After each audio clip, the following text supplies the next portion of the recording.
सुनकर अकबर के भी रोंगटे खड़े हो जाते थे।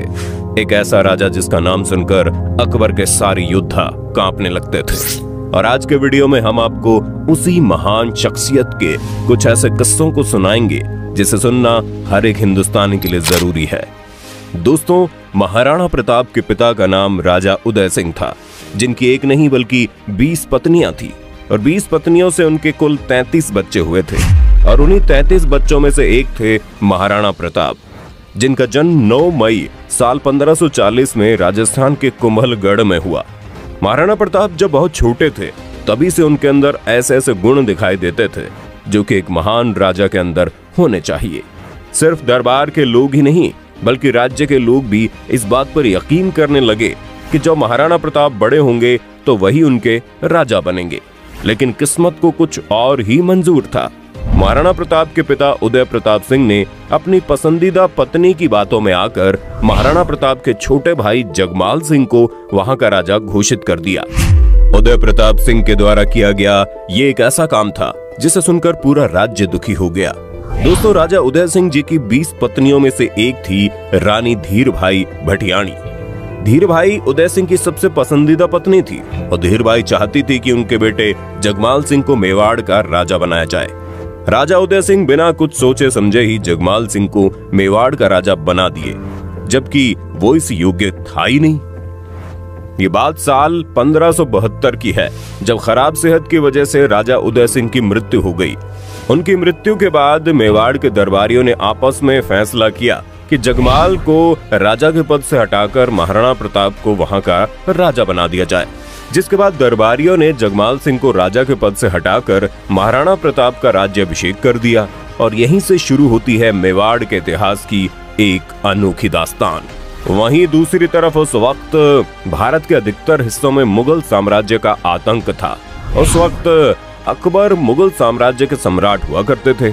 अपने राज्य का विस्तार करते करते भारत के अनेक राजाओं को अपने अधीन कर चुके थे और बचा था तो सिर्फ और सिर्फ एक महाराणा प्रताप सिंह।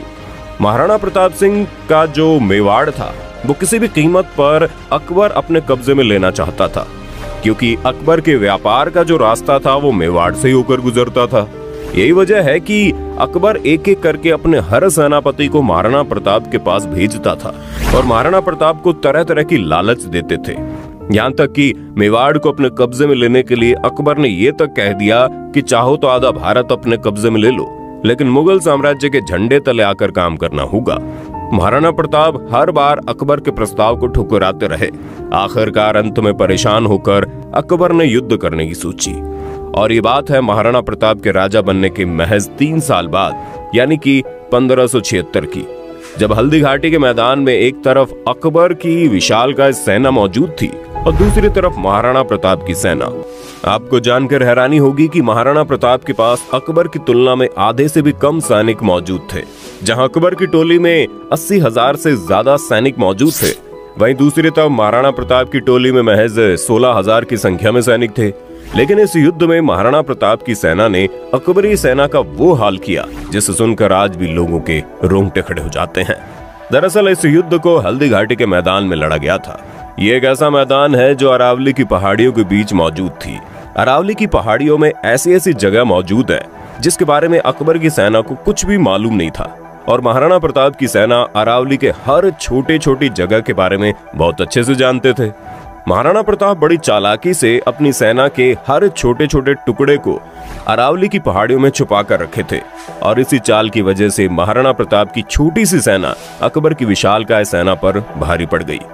दोस्तों, महाराणा प्रताप सिंह के बारे में बताया जाता है कि उनके शरीर का आकार आम इंसान के शरीर के आकार से काफी ज्यादा था। उनके शरीर का आकार कितना बड़ा था और उनके अंदर कितनी अधिक ताकत थी, इसका अंदाजा आप इसी से लगा सकते हैं कि युद्ध के दौरान वो 70 किलो का तो कवच ही पहन लेते थे। उनके हाथ में 80 किलो के वजन का भाला हुआ करता था और उनकी तलवार का वजन भी 10 किलो से ज्यादा ही होता था। अब आप अंदाजा लगा सकते हैं कि 80 किलो के भाले से अगर किसी के ऊपर हमला करते होंगे तो उसका हाल क्या होता होगा। महाराणा प्रताप सिंह के बारे में एक किस्सा और बताया जाता है। अकबर के सबसे बड़े सेनापतियों में से एक था बहलोल खान। अकबर अपने उस सेनापति को सबसे योग्य सेनापति मानते थे, लेकिन युद्ध के दौरान महाराणा प्रताप ने अपने तलवार के एक वार में ही घोड़े सहित बहलोल खान के शरीर के 2 टुकड़ों में बांट दिया। इससे आप अंदाजा लगा सकते हैं कि महाराणा प्रताप के अंदर कितनी ज्यादा ताकत थी। उनके ऐसी खतरनाक अंदाज की वजह से अकबर जैसा राजा भी महाराणा प्रताप से डरता था।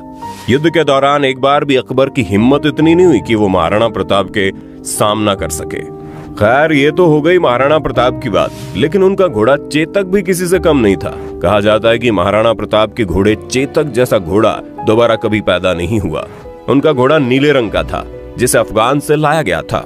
महाराणा प्रताप अपने इस घोड़े से बहुत ही प्रेम करते थे, लेकिन उस दिन युद्ध के दौरान ऐसा वाकया हुआ जिसने महाराणा प्रताप से उसका सबसे प्रिय घोड़ा हमेशा के लिए छीन लिया। उस वक्त युद्ध के दौरान अकबर के मुख्य सेनापति मान सिंह एक हाथी पर बैठकर महाराणा प्रताप के सैनिकों को एक एक करके मारता जा रहा था। महाराणा प्रताप ऐसा होते हुए देखकर तुरंत अपने चेतक को मान सिंह की तरफ मोड़ लिए। चेतक ने एक लंबी छलांग लगाई और अपना अगला पैर मान सिंह के हाथी के ऊपर पहुंचा दिया। अकबर ने अपने भाले से मान सिंह के ऊपर एक भयंकर प्रहार किया, लेकिन तभी अचानक से उस हाथी का महावत मान सिंह के बीच में आ गया।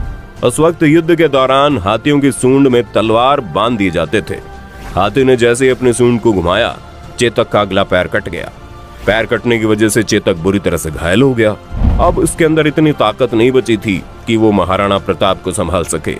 महाराणा प्रताप सिंह के घोड़े को घायल देखकर अकबर के सैनिक महाराणा प्रताप को घेरने लगे, लेकिन चेतक अपने शरीर के अंदर बची हुई ताकत को एक बार फिर से इकट्ठा करता है और उठ खड़ा होता है। आपको जानकर हैरानी होगी, एक पैर कटा होने के बावजूद भी चेतक उठा और तेज रफ्तार से दौड़ने लगा। सामने एक 22 फीट चौड़ा नाला मौजूद था और पीछे अकबर की विशाल सेना महाराणा प्रताप को घेर रखी थी। चेतक एक पैर कटा होने के बावजूद भी इतनी तेज रफ्तार से दौड़ता हुआ आया, उछला कि वो 22 फीट चौड़े नाले की छलांग को पार कर गया और मरने से पहले महाराणा प्रताप सिंह को एक सुरक्षित जगह पर पहुंचा गया। इस युद्ध में तो महाराणा प्रताप सिंह की हार हो गई, लेकिन महाराणा प्रताप सिंह की वीर गाथा हमेशा के लिए इतिहास के पन्नों में कैद हो गई। इस युद्ध के बाद महाराणा प्रताप जंगलों में छुपकर रहने लगे। अकबर को लगता था कि अपने हालात से तंग आकर एक दिन ऐसा आएगा जब महाराणा प्रताप उसके आगे घुटने टेक देंगे, लेकिन ऐसा नहीं हुआ। महाराणा प्रताप जंगल में रहने लगे। घास फूस, कच्चा पक्का जो भी मिलता रहा वो पेट भरकर खाते रहे और इस दौरान वो लगातार ऐसी रणनीति बनाते रहे कि कैसे भी करके अकबर को मेवाड़ से दूर रखा जाए। हल्दी घाटी के युद्ध के बाद भी अकबर कई सालों तक अलग अलग तरीके से महाराणा प्रताप सिंह को हराने की कोशिश करते रहा, लेकिन अकबर के हर कोशिश को नाकामयाब करने के लिए महाराणा प्रताप अकेले ही काफी थे। आपको जानकर हैरानी होगी कि अकबर कुछ ही दिनों में जंगली लोगों को जोड़कर अपनी नई सेना तैयार कर लेते थे और अकबर के सिपाही जब महाराणा प्रताप पर हमला करते तो महाराणा प्रताप के द्वारा तैयार किए गए सैनिक अकबर के सैनिकों को मौत की नींद सुला देते थे और आखिरकार अकबर को यह स्वीकार करना ही पड़ा कि महाराणा प्रताप के मेवाड़ को कभी अपने कब्जे में नहीं लिया जा सकता। और अंत में हार कर अकबर ने मेवाड़ को हमेशा के लिए छोड़ दिया, जिसका फायदा उठाकर महाराणा प्रताप ने पूरे मेवाड़ पर एक बार फिर से अपना कब्जा कर लिया और अपने साम्राज्य को खड़ा किया। ये बात 1597 की है, जब महाराणा प्रताप जंगल में एक एक शेर से लड़ाई करने के दौरान घायल हो गए। शेर ने उनके ऊपर बुरी तरह से हमला कर दिया था और 56 साल की उम्र में शेर के हमले की वजह से महाराणा प्रताप की मृत्यु हो गई। आज सैकड़ों साल बीत चुके हैं, लेकिन महाराणा प्रताप के पराक्रम को आज भी याद किया जाता है। आज भी